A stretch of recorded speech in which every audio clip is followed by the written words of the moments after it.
Hello all, this is Siddharth and I welcome you all to my YouTube channel. This is going to be fourth video of the series R programming language, and in this video we will talk about data type. So before going to data type, let us understand what we did in our previous video. In the previous video we have talked about variables. So variables is nothing but a box where we want to store something.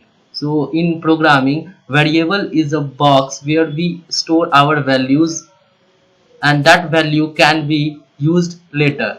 So let me go here in our studio, and now let me tell you the way by which you can store values.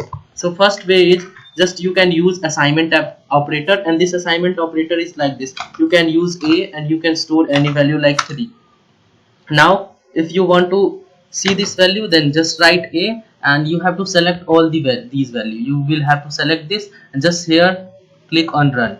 So you can get the value of a as 3. The second method is just write a variable that is b, and now just use a less than sign and this hyphen, and now store any value. And if now you want to see that particular value, then you can use this and just select that particular column that you want to see the result of. So see, it is b. If we will select b and a both, we want the value of b and a both, then we will have to select all these things and run it, and you can see that the value of a is 3 and b is 5.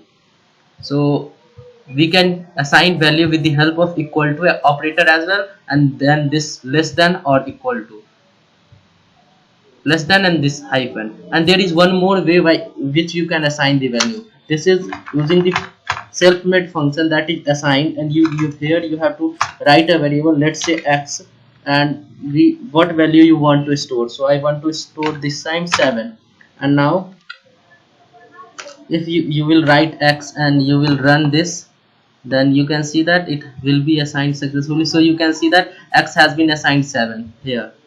So after that, now let us talk about data type. So there are different type of data type present in our programming language, such as integer, complex number is also, we can use complex number, we can use string as well. So to know about that data type, you have to use a class. So suppose we will use class and we will put a. First of all, we want to know that a of which class.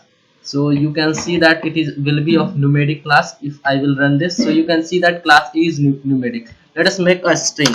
So I will write msg, and so after that, if I want to know the class of msg, so simply I have to write class and then msg. So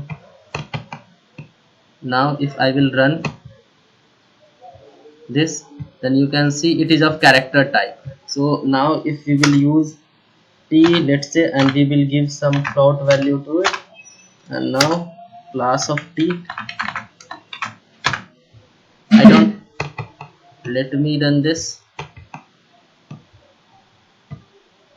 So class t is also a type of numeric. So if we want to this a complex number, so com, and then we will write 1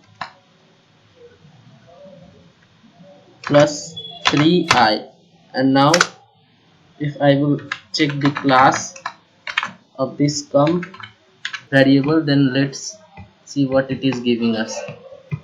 So you can see that it is giving us complex type. So this is all in this video. In the next video we will see some of the inbuilt function that is widely used in our programming language. So stay tuned. Thank you.